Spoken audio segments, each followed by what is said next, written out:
Kama ilikuwa umefanya hivyo, lengo lako kufanyaje? Kurejea, ndio itakuwa rejea. Kama nia sio rejea, haiwezi kuwa nini? Rejea.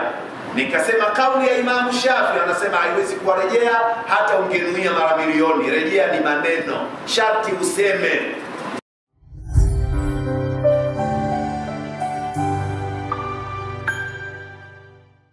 Katika Ansaru Sunna ama Salaf, sina hivyo, watasema huyo shehe wetu, ina maana wanamchukua wakwao wao, wengine sio wao, na hao wengine nao watamtaja wakwao, wa huyo wakwao wanamtaja kama hao wataja, watasema nani? Huyo shehe wetu, ina maana wengine hao. Hizo ni kasumba, tunaita at-tahazzubul madhhabi.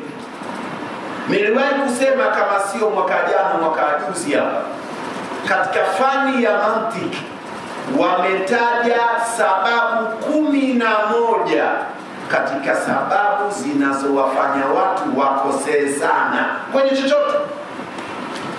Kuna sababu ngapi? 11. Katika hizo at-tahazzubu fi ra'yi wa tasarru'u fil hukmi, na hii ndio sababu mama.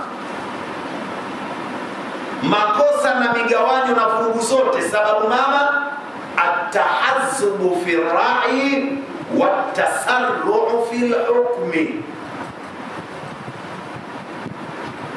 yani kuishi kimakundi zaidi katika mitazamo ya kielimu.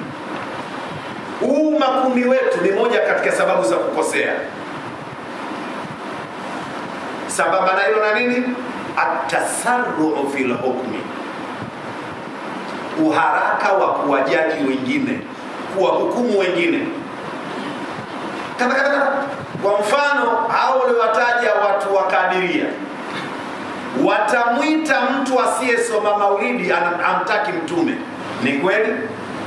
Angekuwa amtaki mtume kwenye swala, angemswalia mtume? Au mtume huyu mwingine na kwenye maulidi mwingine? Si mwenelewa? Hili ni tatizo la nini?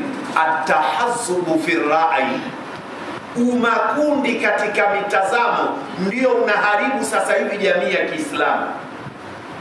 Imefika wakati mtu hata kwenye mitandao akichukua simu yake akabofya, nani huyu? Huyu Sheikh Shaibu Mtawanya, huyu BAKWATA, huyu amsikilize, anamtafuta wapi? Huyu sasa, huyu wa kidume huyu. Si umeelewa? Utamuona mtu ana comment katika mtandao hadi akijinasibu yeye ni mwana sunna, lakini akicomment anatukana. Sunna ndio anavyosema hivyo, anamshambulia yule au anashambulia kundi fulani. Hivi kuna sunna? Kosa anataka aliondoe. Kwa nini? Yani mtazamo wake wale wanakosea, na yeye anakuja anafanyaje?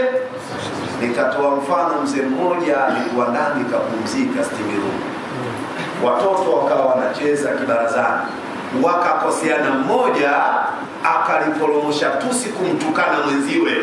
Yule mzee alipokuka ndani akatoka nje, nyinyi katukaneni huko, hapa sio mahala pa matusi, hapa kuna heshima zake hapa. Kata naye akaweka shaka. Hapa sio mahala pa kufanyaje? Lakini na mwisho naye akafanyaje?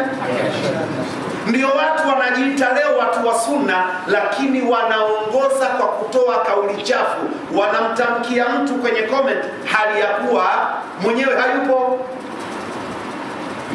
Si unanielewa? Na haya tunaaminishana. Wapo watu wanaojiita watu wa tarika, si ndio? Wanatoa lugha chafu kwa waliokuwa watu sio wa nini, wakawatukana, wakawasengenya na kadhalika. Na wapo watu ambao sio watu walika, wakawatukana hawauku. Tatizo nini?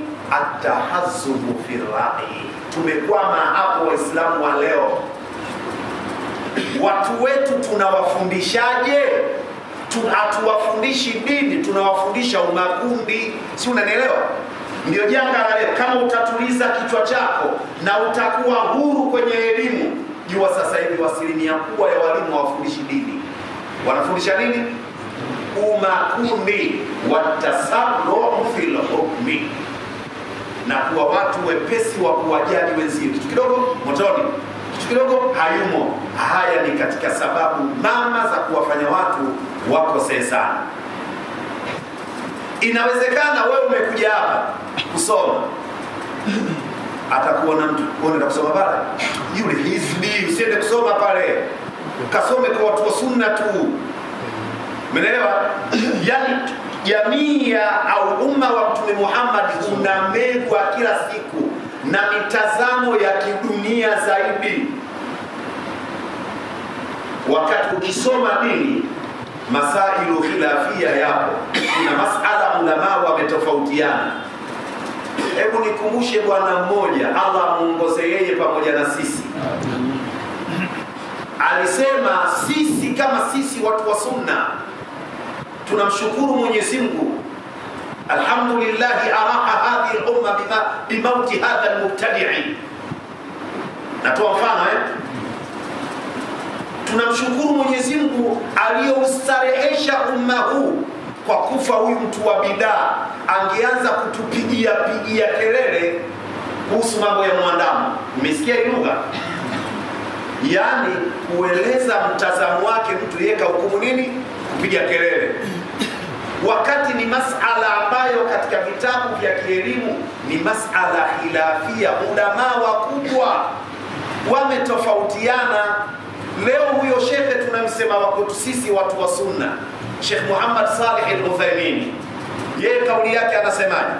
Kila watu wafuate muandamo wao kwenye Ramadhani si unanielewa? Wafuate muandamo wao.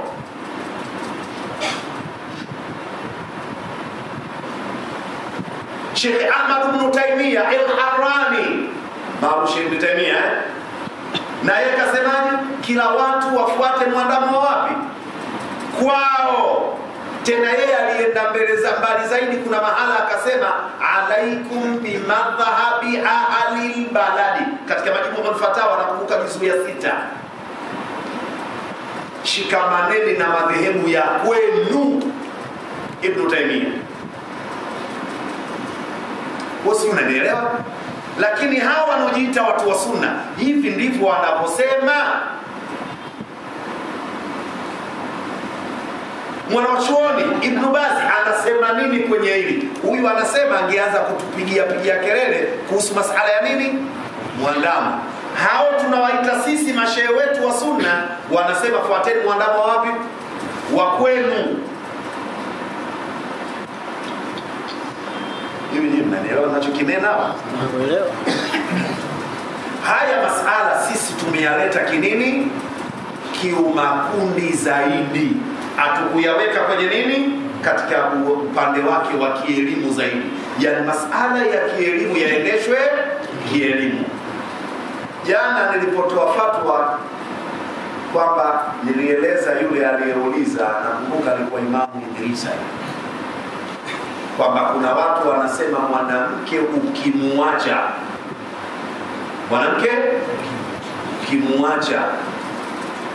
unatakiwa umfanyie kila kitu, na hata ukinini haina tabu.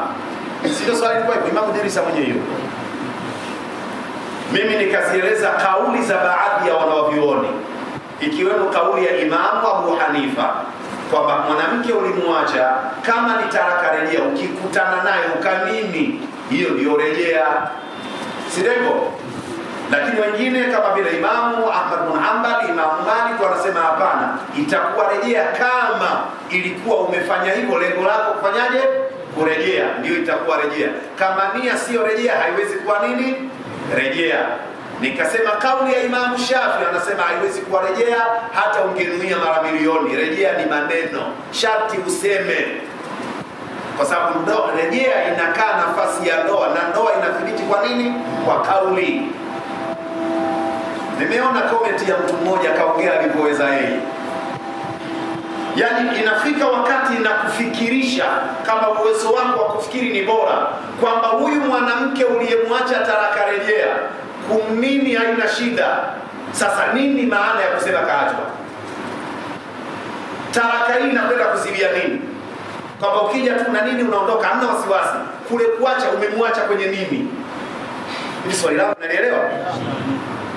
Ikiwa sheria imekuruhusu umwandalie chakula, umtengenezee pa kulala, mavazi, matibabu, kila kila kitu mpaka kunini. Sasa hii kuacha inaleta nini? Naelewa ninachokinena? Na kama jambo lile linasiwia tusinini, ukinini inakuwa nini? Swali langu ninaelewa. Kama talaka inamfanya mume asinini kwa yule mtalaka wake, je, akinini itakuwa nini? Sasa watu wanakwenda na mihemko, uwezi ukazini kwa mkeo. Kwani huyu mkeo alikuwa mkeo?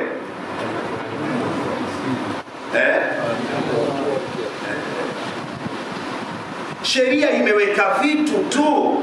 Ikitokea mwanamke aliyoachwa talaka rejea akafa ndani ya eda ile inakufa, anaanza upya. Eda yafanyaje? Ya kufiwa, na anarithi. Akiimaliza eda yake imeisha hiyo. Eda imewekwa kwa ajili ya kulainisha nyoyo za hawa ambao wameachana, huenda wakasameheana. Ndio maana kuna kitu kinaitwa nini? Rejea. Sasa kama una nini tu, hakuna wasiwasi, irejea inafuata nini? Na ukimrejea inakuwa na faida gani wakati una nini tu uko nyuma? La noma fi. Kwa hiyo watu wanaendekeza nini? Vichwa vyao na umakundi zaidi. Kwa hiyo shida ndio hiyo tu baba. Sio kwamba labda uo usufi ndio unafundisha hivyo. Lakini pili na mwisho, wakati mwingine ni kuonesha heshima. Wewe kama unajitambua, heshima utakayonipa mimi kama mkubwa wako, mwalimu wako, tofauti na heshima utakayotoa kwa mzazi wako. Kuna mahala ya heshima inazidi kidogo, si ndivyo? Kwa hiyo na yeye anapomtaja shekhe mkubwa, anaamini akisema hivi dua hii ni kuwa inafanana na yule shekhe mkubwa. Basi wala sio kitu kingine. Yani mtu anaweza akafanya kitu kwa kuongezea kupitia nini? Sisi, na ameeleza Sheikh Muhammad Saleh al-Uthaymeen, haya yanafaa mwanafunzi kuhusu mkono wa shekhe wake na kadhalika. Lakini huko nyuma watu wamebusu mpaka vichwa. Sinaelewa? Sayyiduna Umar mwenyewe amebusu kichwa cha nani? Abdullah ibn Hudhafa as-Sahmi, na akatoa amri yastahiki na kutakikana kila Muislamu tuliyoko hapa abusu kichwa cha huyu jamaa. Na mimi ndio naanza kuonesha mfano. Umar ibn Khattab radhiyallahu anhu akabusu kichwa cha nani? Cha Abdullah ibn Hudhafa as-Sahmi. Alipotoka kukutana na nani? Muqawqis. Alipewa barua kupeleka kwa nani? Kwa mfalme Kisra na Muqawqis. Aliporudi na kueleza yaliyojiri, akaeleza haya na akafanya hilo. Lakini leo anakuambia mtu kuhusu mkono wa sheri shirki. Yani maana yake hata definition ya shirki watu hawajui. Yani unakuhusu mkono maana yake unaabudu. Unaamini ndio akili yako inakuhusu ni kuabudu. Kwa sababu shirki inahusiana na nini? Na ibada. Lakini watu wame misconception, wamefuruga kabisa eleweko. Afadhali ungeelewa tofauti. Ovyo. Ukienda Waarabu asilimia kubwa wanabusu mkono, wanabusu vichwa vya wazee wao mara 3. Kwa Waarabu wanaenda wao peke yao, si atwende. Lakini ndio tayari tushavurua hiyo. Swali lingine. Kama leo. Mzee Ligo. Ikitokea mwanamama baada ya kupata faida mwezi Ramadhani kaadisiwa kupewa, akaona kwamba kufunga siku 30 na faida kubwa, akaamua kula vidonge au kujiweka vijiti, kitu kwa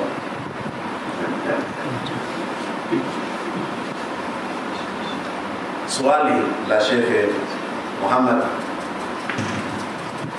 Mwanamama kasikiliza dawa au kahudhuria darasa, akasikia fadhila za kufunga mwezi wa Ramadhani wote, labda kwa sababu ya uvivu wake Ramadhani ikisha anaona atakuwa peke yake, akaamua ameze vidonge vya kukausha masika isinyeshe. au akatumia vitu fulani katika vitu vinavyoziwia masika kama vile sindano na kadhalika. Kwa hiyo ndani ya Ramadhani hakupata masika. Mwanamama huyu akafunga Ramadhani yote 29 ama 30. Vipi inakuwa hukumu yake kwa kuchoma sindano ama vidonge vya kuziwia mvua isinyeshe? Kaeleweka? Labda niwaulize nyinyi, kusoma Qur'ani na kusema subhanallah ni neno gani ambalo bora zaidi lina fadhila nyingi kuliko lingine? Kusoma Qur'ani na tunaposwali kwenye rukuu tunatakiwa tusome Qur'ani, tuseme subhanallah, subhana ila rabbil azim, sio akaamua mtu mimi sisemi hiyo, mimi nasoma Yasini ama kwenye rukuu. Sawa sawa kakosea. Kitu kinaweza pengine, chukulia mfano kuna naeleza, kitu kinaweza kikawa kinafaa lakini kuna mahala hakifai, sio baki. Umuhimu na unyeti wa surati al-Fatiha lakini sio kwenye sijida. Naeleza sivyo? Kweli surati al-Fatiha isomwe lakini sio kwenye nini? Sio kwenye sijida. Na Ramadhani thawabu zinazidi pia kwa mwanamke akiwa hivyo hivyo, mvua zinanyesha. Kule kula kwake anapata pia thawabu. Si naeleweka? Yaani kafika sasa kafunga, imefika tarehe fulani mvua zinanyesha, asitafute mwamvuli, yeye aje aroe vile. Hivi naeleweka? Naongea na watu hapo kidogo Hawa sema sina wasiwasi, wanaelewa tu hawa. Hawa sina tabu nao. Sisi ukala wala. Ile mwana mama kuacha mvua zinyeshe kwake ndiyo fadhila na thawabu. Yenyewe ile zile mvua wenyewe wanasema yadullu ala siha wal haidu ibada. Ndio ile yenyewe mvua ni ishara ya afya. Na ndiyo maana ikiwa mwanamama mvua zinyeshi anatakiwa angalie nini kuna tatizo. Na mvua zikizidi yani ninyo tena tatizo. Si unaeleweka? Kwa hiyo zile mvua ni ishara ya nini? Ya afya uzima. Mwanamke anatakiwa awe makini kuheshimu ile. Na ndio maana kitaalamu mwanamke akitumia sana vidonge vya kuziwia mvua ama vinavyofanana na hilo, mara nyingi anapata athari fulani. Anapata athari fulani. Ipi? Waulizeni madaktari wenye wake ambao wanatumia sana wake zenu. Kama itatokea jambo, kuna udharura wa lazima na dawai, vigezo na vyanzo vipo, anaweza akatumia kwa dharura. Wa dharura tutaqaddaru, lakini ile masika mwanamke anatakiwa iache kama ilivyo. Na kuingia kwake kwenye masika mwanamke anakuwa kaingia kwenye nini? Ibada. Kama mwanamke anapokwenda leba kununua mtoto, shengizwa tu leba, nataka kununua mtoto. Watu wazima mnajua maana leba Lakini watu wengine wana watoto wanne lakini leba ndio ya juu. Mtihani nao. Kuna wanamume wanaogopa wake zao.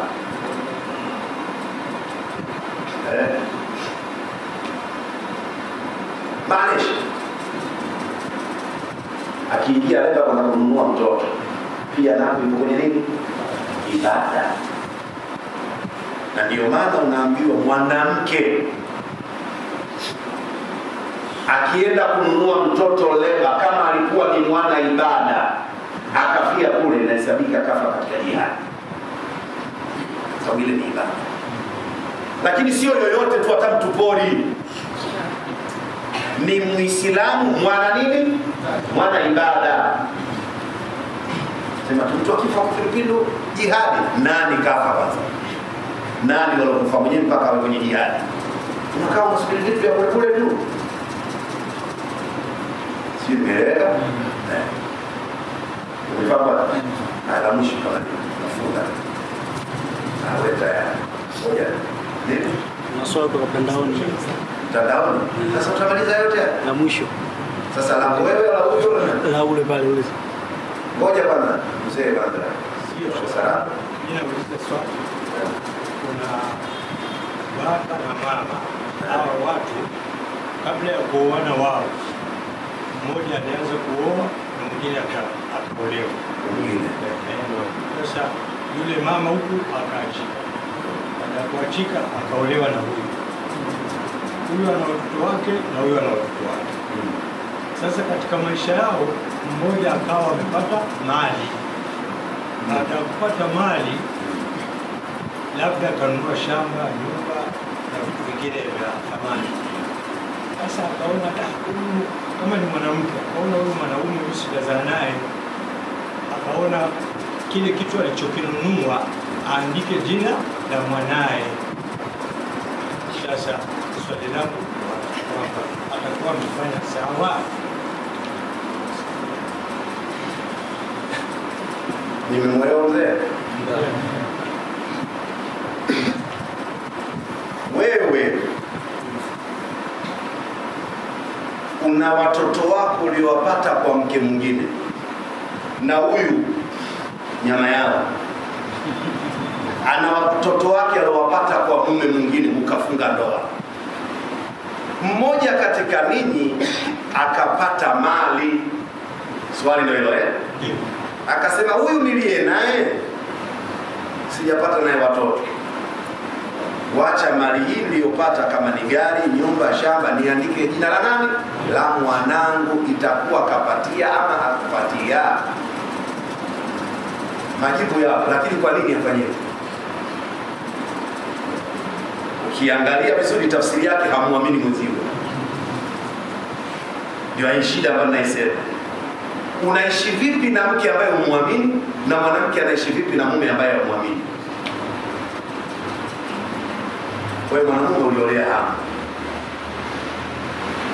na huyu mwanamke aliolea hapo kutoa mkosi, tafanyaje? Wacha nikubali kwenda huko mikutano na kitu kizito. Lakini kwenye kuandika jina la mtoto tutamuuliza huyu mume ama huyu mke, umeandika kwa maana hiki kitu ndio cha kwake, umempa zawadi au umejificha?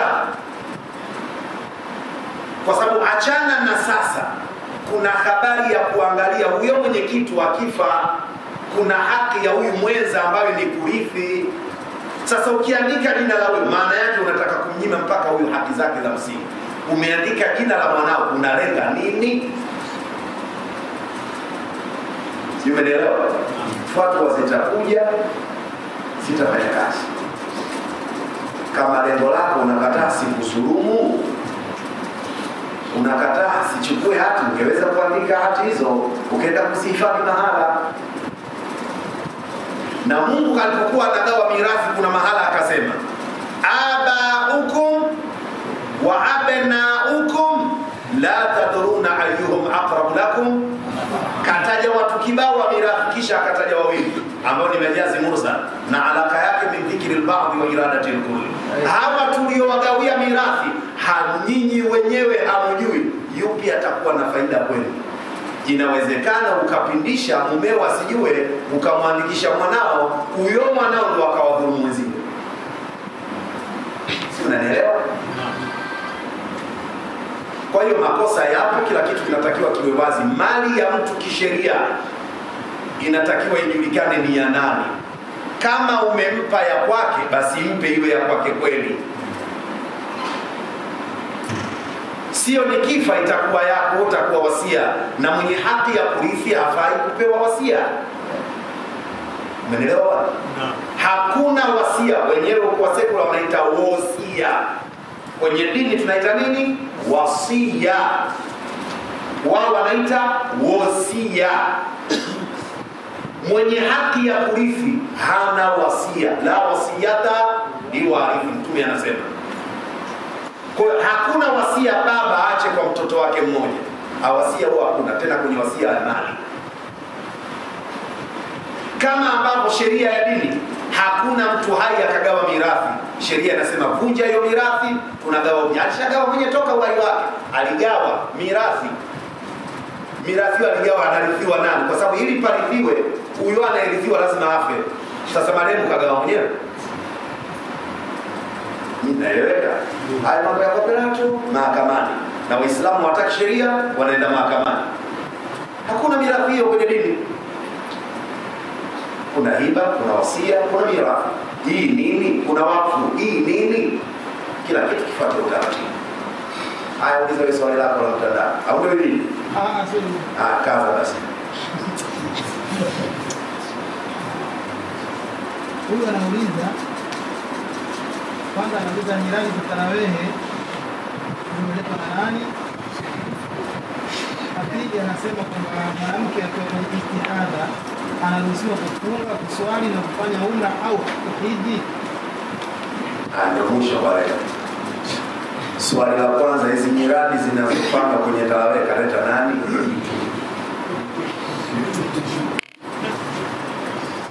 Mtu